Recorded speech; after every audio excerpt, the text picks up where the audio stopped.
নামমাত্র জ্বালানি ব্যবহার করে বিদ্যুৎ উৎপাদনে এসেছে সফলতা। বগুড়ার পল্লী উন্নয়ন একাডেমি RDA এবং বেসরকারি প্রতিষ্ঠান বাংলাদেশ ফ্লাই হুইল রিসার্চ সেন্টারের গবেষকরা পরিবেশ বান্ধব এই প্রযুক্তির নাম দিয়েছেন fly wheel based green power plant. RDA এর কর্মকর্তারা বলছেন প্রতি ইউনিট বিদ্যুৎ উৎপাদনে খরচ পড়বে মাত্র $1.5 টাকা।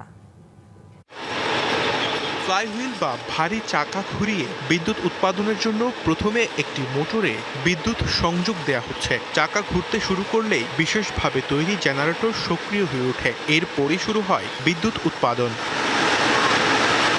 সেই বিদ্যুৎ আবার ব্যবহার হয় প্রাইম মুভার বা প্রথম মোটরকে সচল রাখতে। ডিজেল, কয়লা, ফার্নেস অয়েল কিংবা বাতাসের শক্তি ছাড়াই স্বয়ংক্রিয়ভাবে বিদ্যুৎ উৎপাদন চলতেই থাকে। এই প্রযুক্তির নাম দেওয়া হয়েছে flywheel based green power plant. এটা টোটালি একটা মেকানিক্যাল ডিভাইস। এখানে কোনো ধরনের কোনো প্রাকৃতিক কোনো কিছুর উপরে ডিপেন্ড না আমরা, যার কারণে এটা যখন হলো যে চলে তখন হলো যে কারো এটা যেভাবে আমরা চালাইতে যাচ্ছি ওইভাবেই আমরা চালাইতে পারি। নগদ নিয়ে এলো হার না মানা হার অফার। সর্বনিম্ন 10,000 টাকা রেমিটেন্স নগদে পাঠালে থাকছে স্বর্ণের হার জেতার সুযোগ। 2014 সাল থেকে পল্লী উন্নয়ন একাডেমি এবং বাংলাদেশ ফ্লাইহুইল রিসার্চ সেন্টারের যৌথ গবেষণায় মিলেছে সাফল্য। এটাকে যদি আমরা ফুলফিল একটা অ্যামাউন্ট পাই, এখানে যা লাগবে পরিপূর্ণভাবে, তখন আমরা এটাকে পরিপূর্ণ আকার দিতে পারবো একেবারে পাবলিকের জন্য, যেটা মার্কেটিং যেটাকে বলে। তো 1 ইউনিট বিদ্যুৎ $1.5 টাকাতে আমরা এটা সরবরাহ করতে পারবো ইনশাল্লাহ।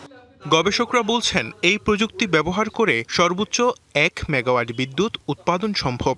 পরিবেশ দূষণ হওয়ার কোনো বিষয় নাই, সেটা ক্লাইমেট ট্রাস্টে দেওয়া হয়েছে, অলরেডি সেখানে রয়েছে প্রকল্পটি। এই 25 কোটি টাকা ব্যয়ে আমাদের একটি টার্গেট হচ্ছে 1 মেগাওয়াট বিদ্যুৎ উৎপাদন করব। এই 1 মেগাওয়াট বিদ্যুৎ উৎপাদন যদি আমরা করি, প্রতি অল টাইম কিন্তু 1 মেগাওয়াট থাকবে।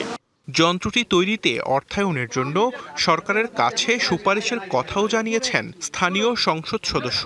সরকার যদি পৃষ্ঠপোষকতা দেয়, তাদের ফান্ডিংটা যদি দেয়, তাহলে তারা এগুলো তৈরি করে মার্কেট করতে পারবে। গবেষকেরা জানিয়েছেন বিভিন্ন দেশে জনপ্রিয় এ ধরনের কয়েকটি বিদ্যুৎ কেন্দ্র টানা 40 বছর পর্যন্ত সচল থাকে।